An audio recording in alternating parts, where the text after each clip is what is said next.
guys, Chance here. And Jesse. We really need to do a different intro from that. We do it the same way every time. But anyway, continue. Can we do something like a Halloween, like I'm Batman and you're Spider-Man? Oh, that would be sweet. That'd be pretty cool. I'm using the superhero theme because we're actually seeing something that I really, really like here. It's these Imperial Knights. They're actually, you guys have seen them on the reports before, but I like them a lot, and Jesse doesn't think I'm too I good think of you're a jerk, but I mean, I like them. Specifically because you like Imperial Knights. But that's just me. I like them. I think the model's cool. Let me put it this way. I don't like Imperial Knights because you know what they do? They run up to me and they go, ugh, and I go, ow, my face. Every time. Just play them. Be better. Since I stopped playing Avesta Star, I haven't played a list that actually beats them.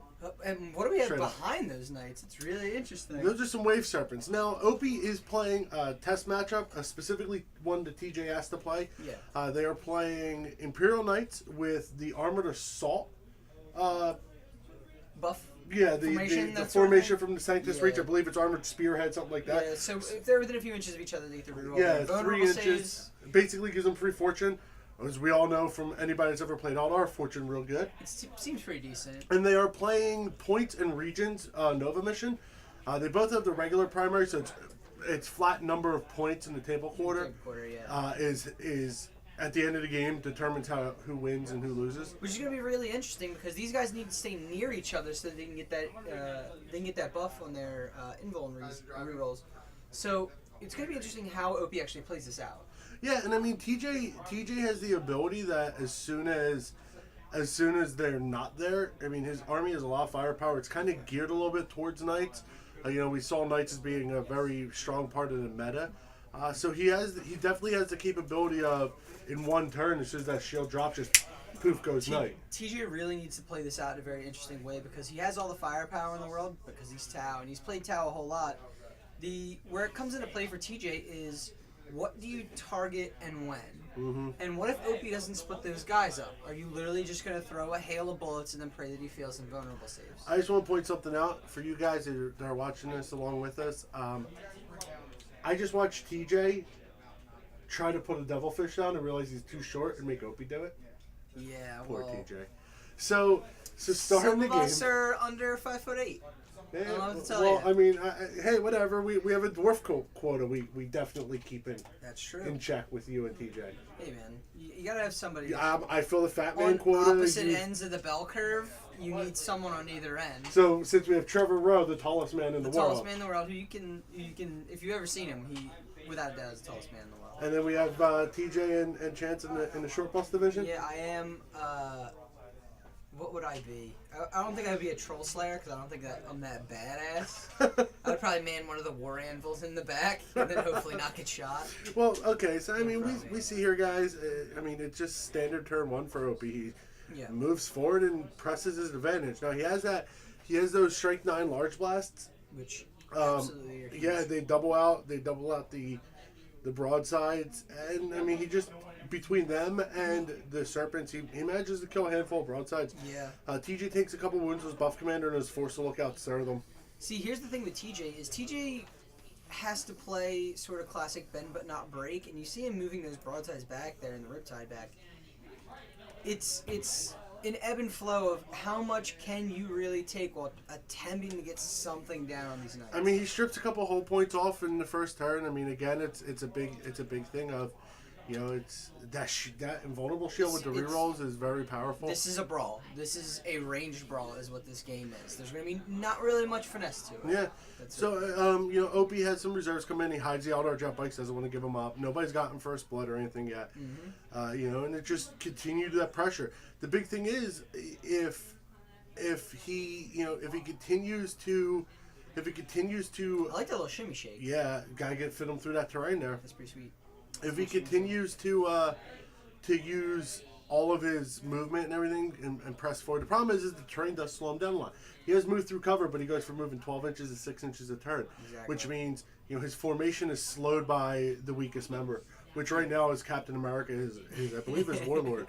Yeah, he wants to get across the table and literally just punch things. The problem is when you're not next to things, it's hard to punch them, no matter how big you are. If that was really Captain America, he'd just throw a shield. He would throw a shield. Screaming, America! We're going to retcon this. And we can throw a hammer, too, and then Captain America could have some force blasts over there. If you've ever played X-Men Legends when you were a kid, you know the true power of that. You could bounce the force pulse off Captain America's shield into people. It's absolutely sweet. We're getting off topic. We are. We're divulging here. Awesomely off topic. But for whatever reason, it takes 45 minutes to move 6 models.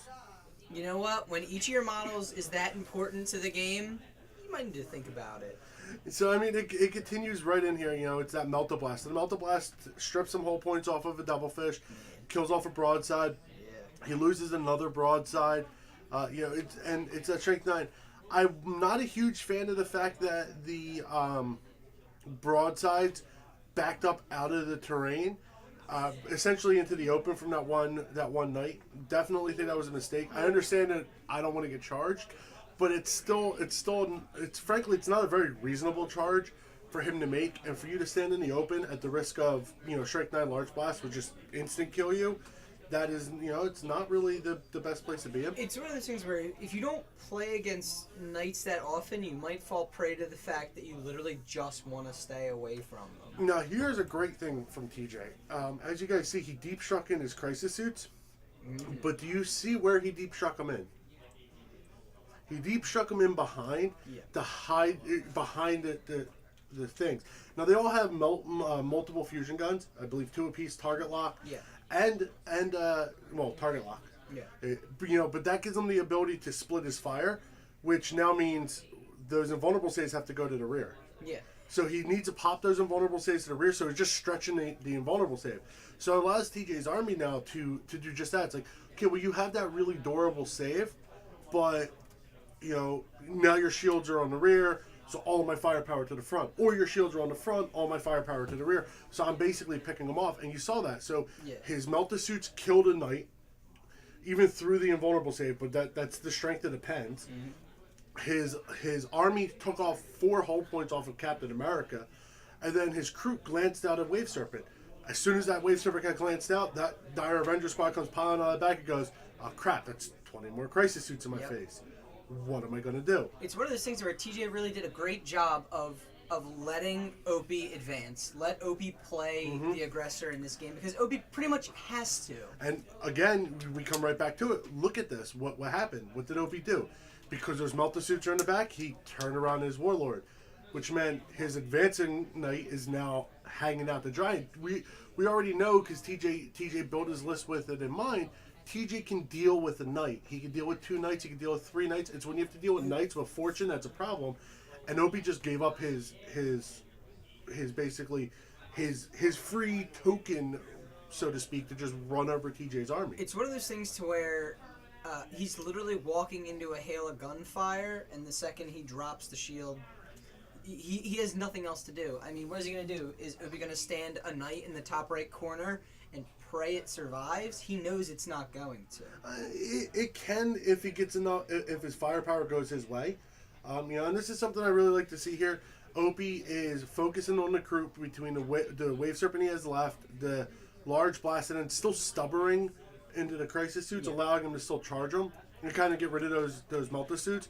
But you see TJ doing this thing now. Okay, your knights are split. Your transports are all but destroyed. You have 1 left. You have Dire Avengers on foot. Jet bikes hiding in the back for their life. Yeah. I'm just going to shoot you.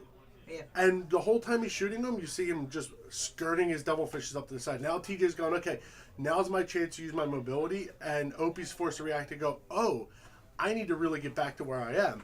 Well, I mean, his best option here is, okay, charge and kill the broadsides. One of the things is, when you play such a low model count army, is you can get spread thin very easily.